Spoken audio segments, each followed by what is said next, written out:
How long have you been in this tunnel? In these tunnels, about 5 years, since COVID. For a 39-year-old man who wants only to be known as Tree, this is home. They had one homeless shelter that was overran, and I just followed the tracks and ended up down here.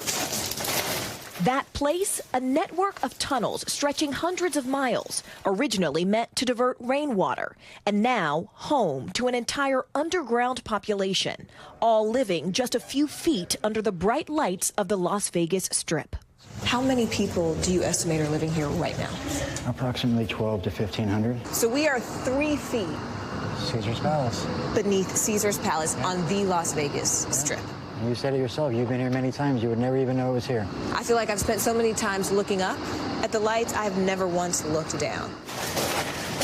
Rob Banghart works for Shine a Light, an organization that helps guide people out of homelessness through services like addiction treatment, mental health care, and access to housing. He comes here with a team of caseworkers every Saturday, hoping to reach people like David. Does it ever get hard to be in the dark for so many hours?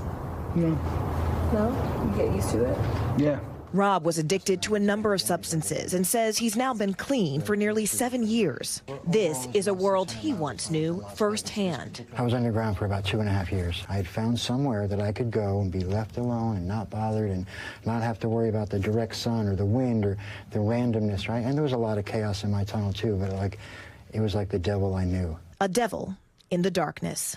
Aaron, can you turn off that light so people can really feel just how dark and still it is down here? Okay, turn it on. Yeah, I mean, that is powerful. That's meaningful. Yeah. The choice or the circumstance that would bring you to this level of darkness, of desperation, of solitude. We've made them feel so not a part of that they retreat underground because it's that guilt and shame, like just walking around. I haven't showered in a year. I haven't shaved. Yeah, you feel, I lived in the same world as you, but not the same society. Nationwide, the latest data shows more than 771,000 people experienced some kind of homelessness in 2024. We want homes for the homeless. A nationwide crisis playing out from New York. Do not throw away my belongings.